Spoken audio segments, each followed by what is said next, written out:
You know what? I think I'm losing brain cells or something, because I thought a great way to pass the time would be to watch Starfleet Academy.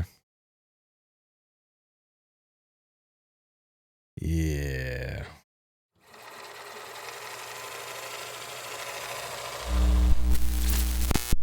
Star Trek 60th anniversary, and we've got Starfleet Academy to celebrate. I've already watched the first episode. It's bad. So bad. And I'm going to sit here and watch it. Well, I'm going to click through it. Anyway. Long ago, Starfleet Academy. Don't she sound like someone's drunk auntie at a party? Oh, okay. We're going to a massive spiel about basically this is Starfleet, and we boldly go when no one goes PR. Heard it a million times before, just different voices. So basically we're going into, she's explaining an event happened called the Burn, which I'm not going to lie, I don't know anything about this, but they don't really explain it in this series, and by what I've seen, it's in something else to do with the Kirkman stuff, and it's something else to do with modern Star Trek. Basically, it's an apocalyptic event of somewhat with Starfleet, and they have to basically rebuild, or they're at war or some shit like that. But so we're basically starting off with the mother and the kid here. We're gonna know who they are in a minute.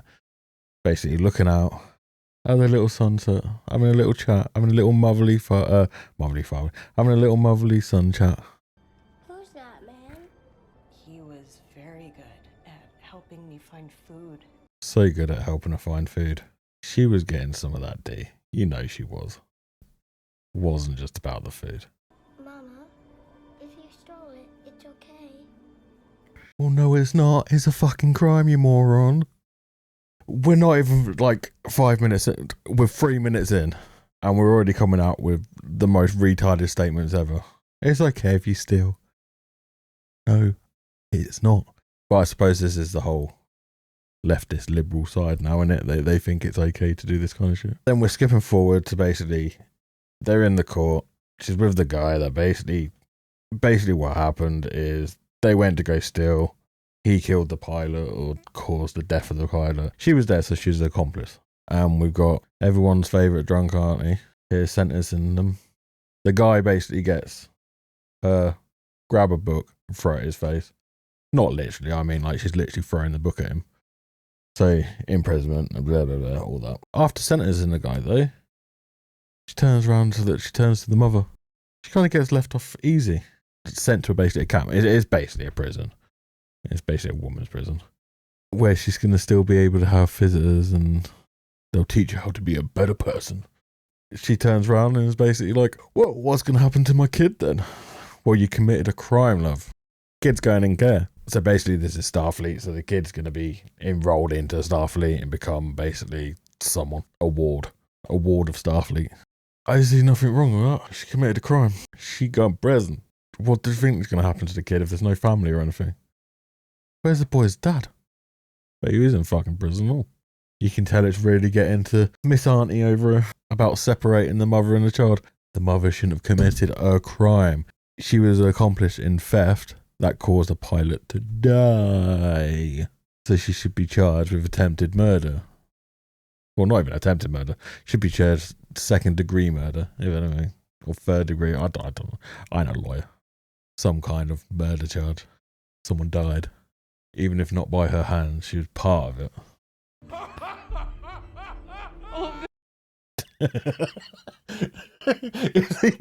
Is he pissing himself because he knows that means fucking jack shit? He's like, kid's in for a treat. Basically, then we're going to where she's having a little chat with the boy about how she's going to see her mum soon still, and he's going to join the Federation. There's plenty of food there. He's going to be safe. He's going to go to a good school, education, all this lot, which sounds great. It sounds better than staying with his criminal mother. We can't forget, though, this is modern day Star Trek. So you got to remember that the admirals and everything and the captains are fucking retarded. So you have the kid here tricking her with the whole sympathy thing to steal her comm badge because the little shit's going to escape. And the little shit escapes. She's lost the badge. She uses it to pry open a duct out into the Sandstorm. Yeah, Sandstorm. He's like 5 years old. And we're going to believe he just survives that. But yeah, it's alright though. She closes him out, so he could fucking stay out if he wants to stay out. So she sends off other officers to go find him. She basically shouts at them to go find him. And the question is, does she find him? 15 years later, does she fuck? He's right there. So he went out into that sandstorm, survived at about 5 years old.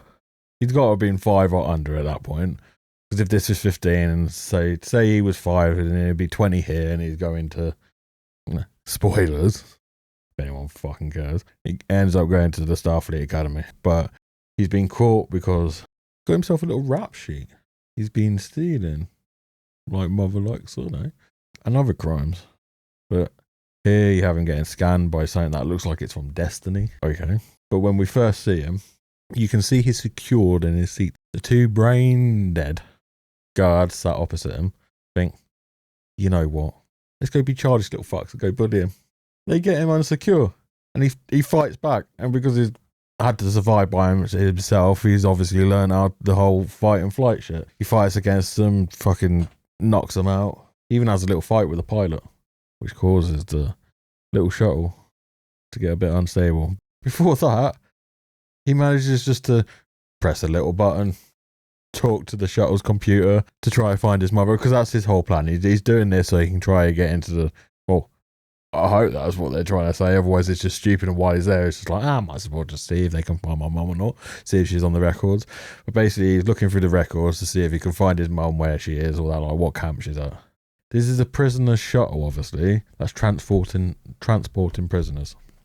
This is thousands of years in the future. Is there no security? You just press a button and it just activates. It'll just do as it's told. But anyway, the ship says access denied. Well, it doesn't even fucking say access denied. It just says, no, we don't know. And that's like a common thing for like the first whole episode. Me don't know. But yeah, as I said, computer says hasn't found the bitch. So, oh well, what a shame. She's a criminal. Like you. Basically, over the comms, you have someone from the base, obviously, or one of the other ships, basically turn around and tell him to surrender, otherwise he'd be destroyed. And he has a little moment, it's like, destroy me. I wish they fucking did. Starfleet Academy. Oh, look. Now we're back with everyone's favourite little auntie. She swapped the alcohol for ice cream. So, this is where we find out she's 420 years old. She doesn't look a day over 419. Yeah, I don't blame you, mate. Same look I give every time she opens her mouth. So basically, we have Grandad come in. I'm just making up names for everyone because I ain't fucking memorising these lot. It's basically Grandad. Grand Admiral Dad. So basically, he's come to have a little chat with her. She's a little bit too happy, if you ask me. Think they've been outside? You think they've been at it? Probably. Oh, that's it. Charlie. His name's Charlie. She just said Charlie. Charlie. I'm not going to remember that. So, basically, she, after separating Caleb and his mother, because that was the kid's name, Caleb. I think it was Caleb. Unless it was like Caleb or something like that. It was fucking retard. After separating the kid and the mother, she left Starfleet. She says she was disgraced, but she just says she left because she couldn't deal with how they handled that situation. Blah, blah, blah, blah, blah. She was just doing a fucking job, if you ask me, and she got out what she would deserved. She was a criminal. Basically, he's trying to get her to come back because they're opening back up the academy. Because they want to bring back the old Starfleet. And because how old she is, she has the knowledge to know what Starfleet was like before the burn. Still don't know what this fucking burn is. Someone down below, let me know what the burn is. You can make up a story and I'll probably believe it, to be honest. Basically, she's not interested. She don't want to come back. She's like, no, don't care. I'm here. I'm doing shit with kids. That sounds dodgy. It's not some kind of Jeffrey Epstein thing. She's teaching kids. She's working at a school. Think about my words before I say them. She's super adamant she ain't going to go. And he basically, I've already forgotten his name. Was it Charles? Grandad or Grandad. Basically said that they found Caleb. And she's like, all right, I'm all in. Let's go. And off she goes to save him from his little prison. So out of the darkness, you get this little 4-foot woman. Super intimidating, if you ask me. She looks like she might bite your ankles. She's going in to basically save Caleb from imprisonment, from committing crime. You know what? They only did shots like this. It's because they know the only people that watch this shit to enjoy. To enjoy, not because I'm not enjoying this before anyone says. It's for twinks and gay people. So they have to get the men's arms out. Like, oh my God, look at the muscles. Oh! That doesn't help my cause, does it? So she comes in. They turn around and say he's a biter. That's why he's got his little face mask on. Yeah. They take it off. He's in chains. If he gets close enough to you to bite, he probably done something wrong. They basically have a whole, do you remember me? Yeah, I remember you. You separated me and my mummy. How dare you? But yeah, she's basically trying to explain herself, trying to explain she was in the wrong even though she wasn't. And trying to get his trust and saying that if he comes back and joins the academy, she will help him find his mother. Or he can stay at this prison where they obviously do mining, because they mention it. And they said the punishments there sound amazing, which I want to see, especially this last one. They'll break every finger, then when every finger's broken, they'll chop off your hands, and you'll be mining with the stumps on your wrist. I want to see that. Does that mean there's a mine into the Star Trek universe where it just looks like there's a bunch of down people in a mine because they're just sitting there like that? What are we saying? How the fuck do you mine with your wrist with stumps? I want to see it. If that's not in one of the episodes, he's be cancelled now. But basically, in the end, he basically agrees because of the whole, he wants to find his mother. But there is like a weird part where he gets like really close to her, where it looks like he's about to make out with her. Yeah. He's like 20, and she's 420. Sounds like the modern relationships for that side, to be honest. She really does look drunk. Look at her. So you have a spill where they go into Starfleet. They go into the new USS Athena. Looks awful. Why is the top of it ripped for her pleasure? The designers need to be fired on this. I'm not on about in universe. I'm on about the fucking CGI people. Buy them. So we have them both turn up, and it looks like they've just walked into Disney World.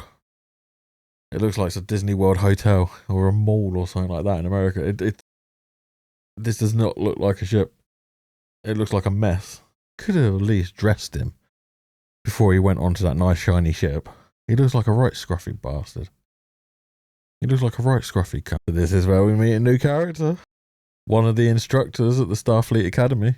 Guess what she's an instructor of? Physical ed. Physical education. PT, basically. I think she needs to teach herself. So, she turns around to Caleb and basically turns around and says, you need a haircut, you need to get your uniform on. And he's like, no, you can't tell me what to do him over my dead body. Then you have the angry lesbian doing her drill sergeant impression. But it's just not scary. No. Who do you think you are speaking with, boy? He's speaking to you stupid daft bint. From the Klingon house of Dakhatash and the Can't even fucking speak. It's like she got the lines yesterday. Budge. Your only reply is no, cadet master. No, cadet master. So annoying. What would happen? Like, I know it's an army thing, and if you say no, you just can get fucking punished. But if he just turned around and just like backhanded and told her to piss off. Because at the moment, he still hasn't enrolled. He's still a criminal, pretty much. So he shouldn't even be in Starfleet anyway, but why doesn't he just tell her to piss off? But this is when we get the introduction to the gay Klingon. I mean, just the Klingon. We don't know he's gay. I'm sure we don't. Definitely gay. Because there's a massive spill where he basically says he doesn't want to go along with the whole warrior thing. When that drill sergeant bitch asks him why he doesn't want... I know, that comes after this bit. So she stops him to put his bag on top of Caleb while he's doing press ups because that's his punishment for talking back and being a naughty, naughty boy. You can't be a naughty, naughty boy and talk back when you're not even enrolled yet. But he puts the bag on. Then she basically brings up who he is. He says sorry to Caleb when he does it. And that's where she goes into the whole, don't you earn for being a warrior, or blah, blah, blah, the Klingon crap. Because she's half Klingon. The whole doesn't want to be a warrior. It just screams. It's just screaming. Hey, look, more modern shit. We don't want to be a warrior. We care more about people's feelings. I just want to be a bird watcher.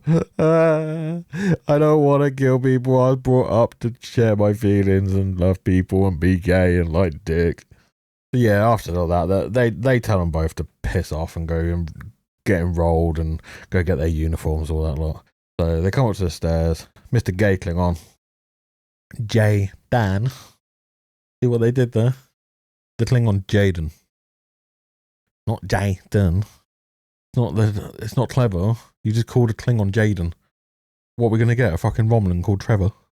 Yeah, so they go on. He basically says he basically wants to be a nurse. He wants to do the sciences and all that kind of science and all that kind of stuff. He's a science officer. Then little Caleb next to him. Can I just say, Klingons are normally quite big figures. They always have been. They're being like big black man. But without him opening his mouth, you could tell he was a gay Klingon. Look at him. Looks like a little twink. Bless his little cotton socks. It's the only Klingon that you don't know if to fight or bomb. Fight, don't bomb them. That's gay. Basically, Caleb says he don't know what he fucking wants to do. And they're like, alright, cool. Debt free. I know this is the future. But how are we just materialising clothes and chopping his hair off? Isn't that a bit dodgy? How did it just in a split second know his size, like what to put on him, like how to cut his hair out, chopping his head off? Even then, does that mean a computer can come along and just take his clothes off whenever they want? Does that mean everyone with these data pads can just take everyone's clothes off? But yeah, so are we saying that these clothes are just fake? So it's not a proper unit? We're basically just saying this is magic. It doesn't make sense, so it's magic. It's not science anymore. It's magic. You can tell he's pissed though. Like, you chopped my hair. How fucking dare you, you bunch of cunts. So, next part off, we're in the medical bay because they have to do their checks. He's basically got worms in his stomach. He's basically a dog. He's got worms and he's deworming. So he gets his little cure him, tell him to let him know if his arsehole has any problems later on. The Klingon would probably love to know if his arsehole has any problems and he'll probably fix it. It's the next bit. I think I swallowed my comm badge. Are they actually getting cadets that fucking retarded? They're swallowing their comm badge. You can see right there, how big that comm badge is. You saying she swallowed one of them fuckers by accident? Are they literally just sat there just going, what the fuck are we doing? And the way he cures it, he just goes, you're done, fuck off. Oh, the new generation that's turning into adults at the moment are fucking morons, aren't they? Maybe it'd be a good idea if we just take away safety labels and get rid of them right now. Swallowing the comm badge. I bet you they thought this was fucking hilarious as well. It's not hilarious. It's fucking retarded. So basically then you got the awkward moment where Bitchface here is trying to get comfortable in the oversized chair. And it is fucking awkward. It's like 2 minutes of her just moving. Like, you know when dogs are trying to, like, they're going in circles before they sit down over and over again. It's basically like that. And you have to basically be like, sit down. You basically have to scream, sit down at them to make them fucking sit the fuck down. I wish someone did that here. I wish someone just came along and just screamed, sit down. So then she has a big speech to the whole ship, just letting her know who she is and welcoming them to the Starfleet and blah, blah, blah. They've got random old people from old Star Treks on the wall here to basically be like, oh, you remember these berries? And then we just basically get to see a full shot of what the ship looks like. And it's basically just the comm badge. It looks awful. Looks horrible. My 9-year-old daughter could have made it, like, designed a better ship than this. Fucking hell. Then we start getting these kind of things, where she's just getting a little bit too comfortable, getting a little bit too relaxed on that seat now, are we, love? You know what? This bridge, everything's so far away from each other. You have to like shout, like fire the torpedo. No, it's you've got to fucking together a little bit more, and it feels more friendlier now because this feels really sterile. Like you can make the argument that it's just meant to feel sterile and all that. No, go fuck yourself. Talking about retards, we're getting introduced to a new one. So this basically is it's basically a fucking holiday. She's 4 months old, but she's been programmed to be a 17-year-old. I think they programmed her wrong because they've programmed her to be like a fucking 17-month-year-old. She's a fucking moron. You know what I mean? Fucking retard. What are we doing? But yeah, these two are basically besties now from now on. Then we get introduced to this dickhead. It's basically the school, well, they bring him out to basically be the school bully at the beginning. He takes little Twinkie Klingon's fucking bird watching. He's binoculars for bird watching. Bird watching on a spaceship. Can see so many birds there. Fucking hell. But then you get Caleb come to the rescue and it's like, no, you give him his little gay binoculars back right now. You might make him cry. He's got feelings, you know. But they have a little beef and they have a little fight. I say they have a little fight. They're getting in each other's faces, but it looks like they want to make out more than fight. You can't pause this and just be like, oh, they're enemies. You look at this and go, oh, they're lovers. But yeah, then it was all revving up. Then you got Doc coming out of nowhere and just being like, elevated levels, blah, blah, blah. Everyone fuck off and go do your own thing. Like, disperse. And then you get the 4-month-year-old little retard being like, did you know who that was? And I know they programmed to be a 17-year-old, but a bit weird.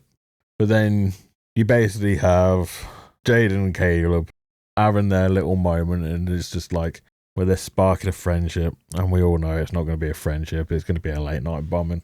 He's basically saying thank you for helping him out, even though he doesn't really know how to, because you can tell how fucking awkward he is, because he's a Klingon.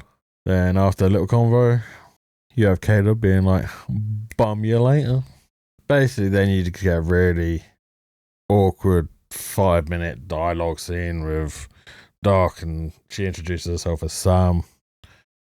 It explains that she's only 4 months and she's been programmed with a 17-year-old.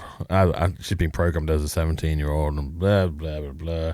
He goes into the whole, he's had a de-aging thing, which is fine because it's just like, there's been, nearly fucking 20 years since we last fucking saw the bastards. So his hologram, of course, they had to do something to explain why his age. But it's basically saying is make everyone around him feel comfortable, even though his age still doesn't make sense. But yeah, bit of a nothing burger, really. Then we go into Caleb being a sneaky little fucker, going into one of the little medical bays and somehow hacking into the mainframe, basically. Hacking into the whole system because he wants to send a message out to try to find his mother, just to let his mum know that he's alive, he's trying to find her, blah, blah, blah. He hasn't heard from her. Later on, there's a scene where they need access to the mainframe to basically save the ship. We'll get to that in a second. He's there when they need to do this. He's just fucking hacked into the system to do whatever he wants. But later on, he just forgets how to do it. Don't even try to do it. He just basically walks up and just goes, hey, look, I'm in. And you get this bitch fucking catching him. Has a little thing like, oh, I might dove you in, I might not. And it's just really not funny. But you can tell she's like super proud of herself. At the end of the day, with their whole conversation, all that you can tell is she wants to fuck him. She wants some of that dick. And the cinematography backs that up because you've got scenes like this where it looks like they're getting intimate. It's going to be a thing later where they fucking get together. It is writings on the wall or on the screen or whatever you want to do. I don't know what I'm fucking saying. I'm losing fucking brain cells as this is fucking playing. I want it to end. Somebody save me. Aye, Captain. You know what? Are we just not paying attention to anything we're doing? Is this the writers? Is this the direction? Star Trek they've basically established they can pretty much cure most things, even blindness. Why the fuck is she wearing glasses? We can nearly fucking cure it nowadays. And this is thousands of years in the future. Why is she wearing fucking glasses? I know she's 420, but with their medical, why can't they just like spray her in the neck and her eyes are fine? She sat on the captain's chair, reading the fucking book. You have your own quarters for this. Why are you sat in your captain's chair like that? You're not showing anyone that you're professional whatsoever. You're just showing everyone that you don't give a fuck. You sat there reading a book rather than paying attention. If you've got spare time, fuck off to your quarters. You stupid bint. This is where we get fat lesbians in space. I know you libtards are all down for trying to include everything, but it's getting too much. It's like the definition of a fat lesbian that's like been alone her whole life because no one wants to be around her. I'm not saying you have to cast someone like fucking beautiful and all that shit, but you don't have to go the complete opposite. The fuck is this? Basically, these three fucking lesers, they're saying they might as well just turn around and go, oh, there's a trap there, let's go into it. Let's come out of hyperspeed with all these students, these kids on the ship, because it'll be a great teaching moment. Let's teach them how to be fucking morons. Let's do it, shall we? So what do? We come out of hyperspace, directly where a trap is. And basically this trap it engulfs the ship with programmable matter. Whatever the fuck that means. It looks like it's fucking the Matrix is taking over the ship here. Yeah, it is. You got this programmable matter and it basically shuts the ship down. So then you get the other ship come in and they can fight it and do it and they can't fight back. Blah, blah, blah, blah. Let's add a load of bullshit because we don't know what we're doing. It doesn't make any fucking sense. But yeah, they're like, oh, let's warp out of here. Oh, we got no energy. We can't do it. Oh, Captain, there's another ship that's just fucking warped, like come out of fucking nowhere. What should we do? Fire torpedoes. We just fucking told you we've got no fucking control of our systems. So what do you want us to do? Fire the other torpedoes. What fucking torpedoes? We just fucking told you this programmable matter is basically shut everything down. And now we're getting our ass kicked because the ship is getting set on fire. We have like one little shitty robot that's trying to put it all out. In 2025, this year, well, it's not this year, is it? It's 2026. I told you I'm losing fucking I'm losing brain cells. In 2026, we have better fire management than that in places. They have like a little robot that's just going around with a little extinguisher going. I don't know if I'm going to get past episode 1 here. I feel like I want to start up Minecraft and go drown myself. But yeah, as I said, everything's on fire. Things are exploding. Things are going poppity bang, bang, bong, bang, bang. I'm going crazy here. Damage report. Shields at 10%. Why the fuck is the ship on fire then? You still got shields. And this is the shitty little robot that I was on about that's putting out one little fire at a time. They should have a fully systematic thing where when it senses fire into the hallway, it extinguishes the whole hallway. Am I wrong or am I stupid here? Am I talking shit? But yeah, this is where you got little drill sergeant woman. I'm tough because I can scream in your face. She's been hurt. She's been impaled with some debris, screaming her lungs out. Not acting strong. She's acting a bit like a bitch. How she's screaming, to be honest. Oh god, you've got the fucking retard that fucking ate her own comms. She's running around the corridor screaming red alert, red alert. Even he's had to fucking just stop her and just be like, we know, we can fucking see and hear it ourselves, you fucking idiot. What is it, red alert because someone's stealing the fucking Twinkies? What are you red alerting about? But yeah, they basically try to contact medical, say, oh, we need help. They carry her to the nearest medical bay. She's basically said that they need to find out if it's hit any nerves, if it hasn't, blah, blah, blah, if there's no arteries that have been hit or nicked. They just need to rip it out. Be prepared to rip it out. Blah, blah, blah, blah, blah, blah. But then it randomly cuts into look who's back. Look who's back. This idiot who basically put his mum in prison because he killed the pilot. He obviously escaped prison and he intercepted the call that he was making to try and find his mum. Funny that, isn't it? So it's all his fault. So not only does he already have a rap sheet, he's put everyone in danger. Are we not just going to court-martial him after this? I know the answer. It's fucking no. He gets let off easy. But he doesn't teleport. He basically holograms himself onto the bridge, basically talk to the captain, basically have their little talk. And while he's talking to her, you got the guys in the med bay that they hack into the comm. That's another thing. They use drill sergeant's fucking. She lets them in to access the computers because he hasn't already hacked into them computers, so he needed to get permission. But yeah, so basically because they need to get a medical hologram to come basically fucking help them out. They overhear this conversation where he replays the message that Caleb sent to try and find his mum again. And she's like, oh shit, I knew about this. But you had Bully Boy there that wanted to bomb the other Klingon guy from before. He basically like, you shit, you put us in danger, and tries to get in a fight. And it's basically a handbag fight. It's basically a slap fight. And then just going, so it then goes back to them having like talking more. He's basically saying that the reason he's not even there for Caleb, he's there because he wants their warp drive.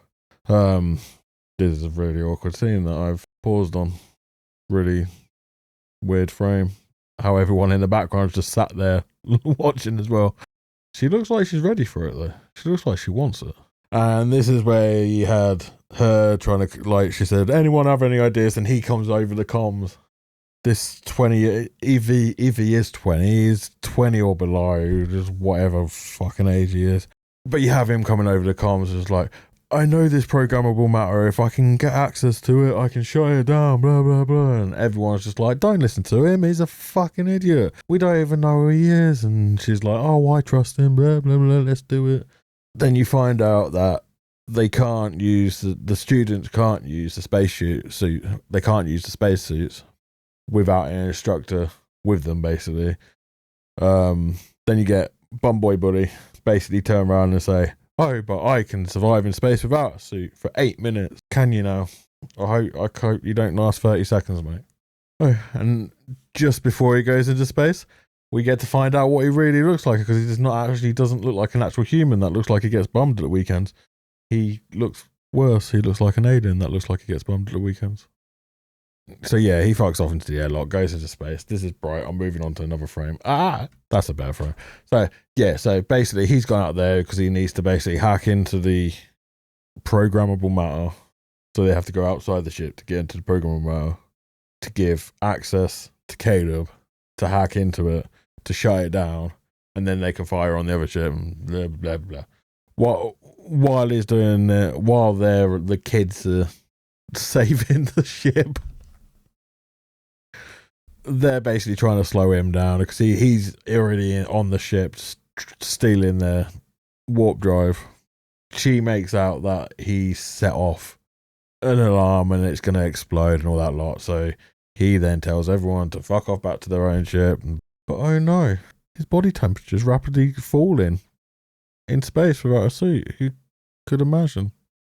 So he's getting critical health out there in space, even though it wasn't 8 minutes. He said 8 minutes. It wasn't 8 minutes. He's a lying little fuck. But they won't be able to get him back into the airlock in time, otherwise he's gonna die. So they're gonna have to teleport him back in the ship, but she doesn't have access because she's a student. So they get the doc to come in, give him access to it. She has to run to another teleporter because that one's damaged. So she goes running off to the other teleporter. He has a little floaty in space. Teleports him back in, like, pretty much as he's dead. You can't tell me at this point he's not pretty much dead already. Just leave him out there. Give him a medal in his death. He'll be fine. But yeah, while this is going on, the gay Klingon's basically doing surgery on the instructor. surgery. He started at Starfleet today. He's at school to learn how to do this. He hasn't even done one class yet. Okay, but yeah, that's the part where I want about where it's about to be transported. He's 100% dead at this point. He's literally floating in space, solid. He's dead. Leave him out there. Fuck him. But yeah, they ended up saving her life. They stopped the bleeding after pulling out the fragmented debris, whatever the fuck it was. She comes back out, punches the other Klingon, throws it across the room, and is like, a good day to die. But it feels good to die or whatever. Then you get the 4-month-old retard just like, I'm good, don't hurt me. So basically the whole point of hacking into the programmable matter is they have to get to the right terminal to be able to do it, and the right terminal is right next to where they are in the room with the warp drive. That's why they had to get him to trick him to make him believe it was going to blow up so he could get there without being noticed. He comes back in, he's like, I ain't that fucking retarded, I know what you're doing, I know you're just trying to trick me, and it's been a long time. And he just they have like a little hissy, even they have a little hissy fit fight. All the fights in this are like really hissy fit. Instead of weapons, just give them handbags or bricks and or something. Just, oh, no. But before they did get in the fist fight, I was hoping he was going to pull the trigger here. But unfortunately, he didn't. But yeah, in the process of having their little hissy fight, he managed to get to the terminal to press for the programmable matter to basically get off the ship, just to basically destroy it. That means that when they're having a little hissy fight, he realised that he's basically lost a big battle, so he gets into the airlock and fucks off, because in the moment that they get rid of the programmable matter, that's when they get access back to their stuff, and they fire on their ship and they blow it up. And they don't just blow it up, they blow it up, then blow it up again, then blow it up. They just keep on firing at him, making sure no one's left alive. Which is fair enough, but I thought you were all peacekeepers, more like beekeepers. But yeah, this is basically them just blowing it up, and that's when he knows that he's lost a big battle overall, and he gets into the thing, he's like, bye-bye. Then it just quickly goes to, oh, we're at Earth now. That was fun, wasn't it? Let's all go stare at Earth. We didn't know we were going to Earth, let's stare at Earth. Wow, it's Earth. Wow. And we're in San Francisco.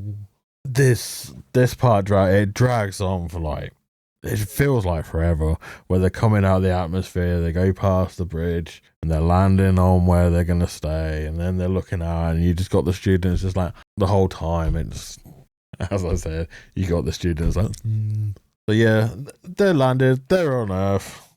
We're coming to the end of the first series, but don't forget that he did the naughty sending the message out, getting them all in danger.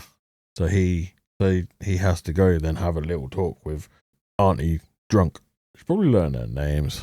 If I do the other, am I going to do the other episode? If I do the other episode, I need to learn their names. Am I? I'll think about it. Basically, there's no consequences for him endangering everyone. He basically just gets 100 days of doing some labour here and there, which in the future, doing labour is what? Pressing some buttons here and there. Not really fucking labour, is it?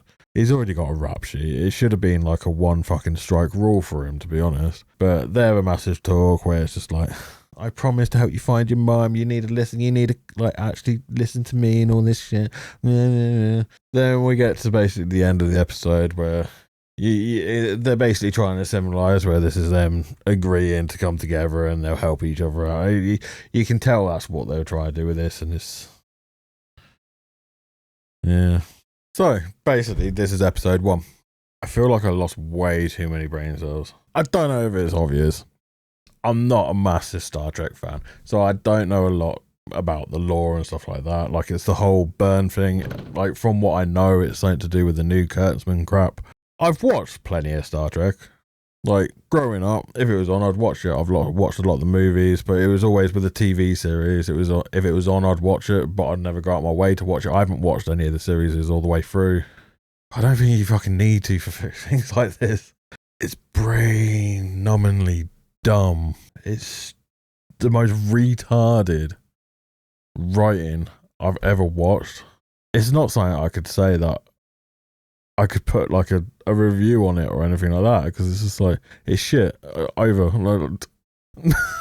Do I sit down and watch the second episode? If I do, I'm going to have to leave it a day or two. I can't sit down straight away and watch it. I feel like if I do that, I'm probably going to just sit and slam my head against the wall over and over again until I don't feel no more. Wonder what the next episode has in store for us. Shall we find out? Shall we not? I know I'm late to this. I wasn't going to watch it at all. I feel like I'm having a midlife crisis or something, and my brain just went, you know what would be a great idea? Let's watch this. Like, what could go wrong? Losing brain cells, that's what could go wrong. That's what happened. But anyway, if we come back for the second episode, I'll come back if I get through it. But if not, I'll catch you in the next video. And until next time, bye bye.